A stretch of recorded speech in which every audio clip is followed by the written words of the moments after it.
வணக்கம் சொந்தங்களே. 1000 பேரை கொன்றவன் அரை வைத்தியனாவான் என்கிறார்கள்.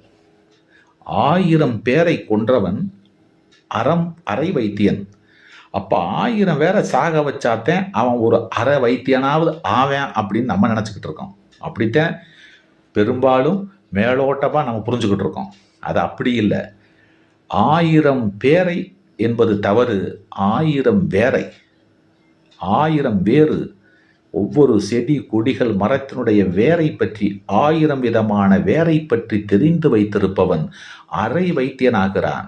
ஒரு MBBS படித்த 5 ஆண்டு காலமாக மருத்துவத்துறையிலே மருத்துவம் படித்த ஒரு மருத்துவரை போன்று இந்த 1000 வேர்களை பற்றி தெரிந்தவன் மருத்துவத்தை புரிந்து வைத்திருக்கிறான் என்பதைத்தான் 1000 பேரை வேரை தெரிந்து கொண்டவன் அரை வைத்தியன் என்பதை நாம் அப்படி தவறாக புரிந்து கொண்டு சொல்லிக் கொண்டிருக்கிறோம். ஆக அது 1000 பேரை கொன்றவன் அரை வைத்தியவன் என்பது தவறு. 1000 பேரை கொண்டவன் தெரிந்தவன் அரை வைத்தியன் என்பதே பொருள். தெரிந்து கொள்வோம். நன்றி, வணக்கம்.